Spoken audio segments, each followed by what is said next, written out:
हिजाब मामले में अब सुप्रीम कोर्ट की दोनों जजों में सहमति के बाद मामले पर अब बड़ी बेंच मामले में सुनवाई होगी। बता दें कि जहां पर जस्टिस हेमंत गुप्ता ने हाईकोर्ट के फैसले को सही ठहराया तो जस्टिस सुधांशु धूलिया ने हिजाब बैन को गलत ठहराया। जस्टिस धूलिया ने कहा कि लड़कियों की शिक्षा अधिक जरूरी है, यह निहायत ही निजी चॉइस का मामला है, कोई हिजाब पहने या ना पहने। सुप्रीम कोर्ट के फैसले पर हमारे संवाददाता अवैस उस्मानी ने बात की है मुस्लिम पक्ष के वकील एजाज मकबूल से।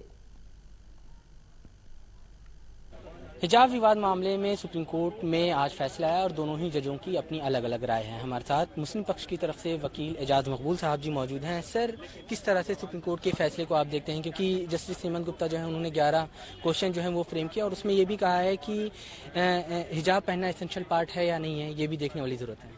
देखिए, जस्टिस हेमंत गुप्ता साहब ने अपने जजमेंट में 11 इश्यूज फ्रेम किए हैं और उन्होंने अल्टीमेटली होल्ड किया है कि जो गवर्नमेंट ऑफ कर्नाटका का जो सर्कुलर है वो सही है। उन्होंने जो ये भी कहा है कि जो impugned judgment of the high court है वो सही है और हमारी सारी अपील्स उन्होंने खारिज कर दी।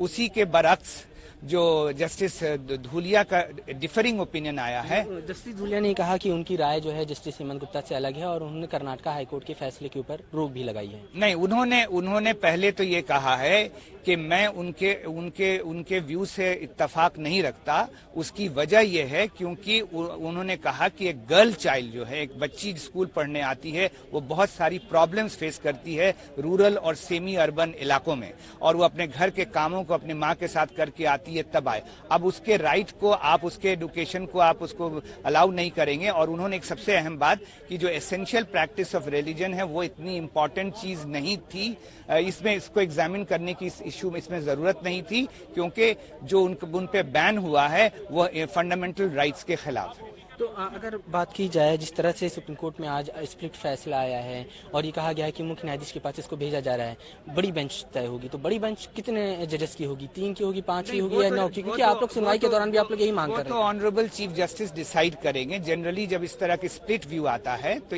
देयर आर 2 व्यूज की, then it can be referred to another bench. In any case justice Hemant Gupta is retiring tomorrow, so there is another 3 जजेस बेंच कैन बी फॉर्म्ड।